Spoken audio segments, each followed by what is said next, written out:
మేము asset creation కోసం పోర్టులు కానీ లేకపోతే షిప్పింగ్ కానీ అవన్నీ కూడా గత వృత్తులు మేము చేస్తాం.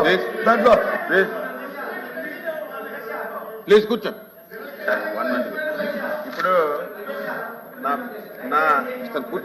కూర్చోండి కూర్చోండి చెప్పిందాం మాట్లాడతారు.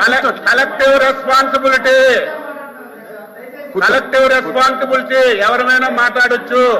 వాళ్ళే మాట్లాడాలి వీళ్ళే మాట్లాడాలని చెప్పడానికి మీకు అర్హత లేదు. ఎవరైనా స్పందించవచ్చు. Collective responsibility.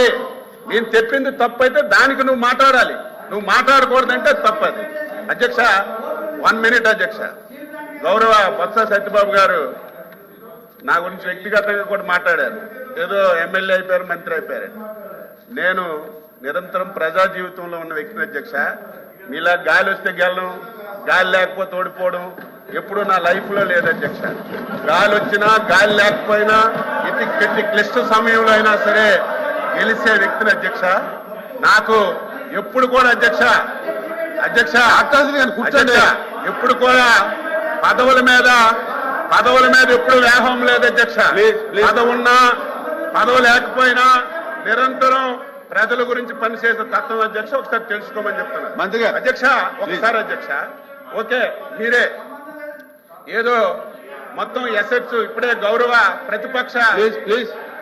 ప్రతిపక్ష నాయకులు మేమేదో ఎసెట్స్ అన్ని పెంచడానికి మేము కొన్ని నిర్ణయాలు తీసుకున్నామని చెప్పి ప్రతిపక్ష నాయకులు చెప్పారు అధ్యక్ష. రామాయపట్నం పోర్టు అధ్యక్ష 2019-24 అధ్యక్ష. రామాయపట్నం పోర్టు వీళ్ళు అసెట్స్ పెంచడానికి ఈ రాష్ట్రానికి మేలు చేయడానికి పోర్టులు కడితే ఐఎమ్ వెల్కమ్ అధ్యక్ష. ఎవరు మంచి పని చేసినా సరే దాన్ని మేము ఎప్పుడు కూడా విమర్శించవచ్చు. ఈరోజు రామాయపట్నం పోర్టుకి 1865.79 కోట్ల రూపాయలు మంజూరు చేశారు అధ్యక్ష. 5 సంవత్సరాల్లో 160 కోట్లు ఖర్చు పెట్టి మేము ఎసెట్స్ క్రియేట్ చేస్తున్నామంటే ధర్మం అధ్యక్ష. ఈరోజు మచిలీపట్నం పోర్టు అధ్యక్ష 744 కోట్ల అధ్యక్ష. ఒక పైసా ఖర్చు పెట్టలే. మూలపేట పోర్టు అధ్యక్ష 1158 కోట్లకి 240 కోట్లు ఖర్చు పెట్టారు అధ్యక్ష. ఇప్పుడు అవన్నీ కూడా గౌరవ సభ్యులు మాధవరావు గారు చెప్పినట్టుగా మీ అలవాట్లు మాకు లేవు. ఏవి కాంట్రాక్టుల్ని క్యాన్సిల్ చేయడం లేదు. పాత కాంట్రాక్టుల్నే మీరు విపరీతంగా రేట్లు పెంచి 10 రూపాయలు అవ్వాల్సిన పని 100 రూపాయలు చేస్తే మళ్ళీ ఒక్కసారి ఏంటని రివ్యూ చేసుకొని మళ్ళీ దాన్ని కొనసాగించడానికి ప్రయత్నం చేస్తున్నాం తప్ప ఈ రోజుకైతే పాత కాంట్రాక్టులే పనులు చేస్తున్నారు.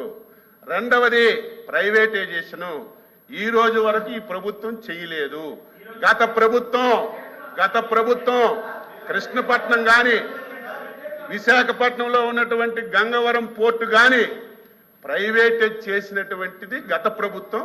మా ప్రభుత్వం ఇంతవరకు అటువంటి ప్రయత్నం చేయలేదని ఈరోజు శాసన మండలిలో స్పష్టంగా సమాధానం చెప్తుంటే మరి రాజ్యసభ సభ్యులుగా కూడా ముందే ఊహించుకుంటున్నారు. ఆయన ఇది జరగదు, రేపు తప్పనిసరిగా చేసేస్తారు, కేంద్ర ప్రభుత్వం ఒప్పుకోదు, ఇవన్నీ మీ ఊహల్లో మాట్లాడితే దానికి ఆన్సర్స్ ఉండవు.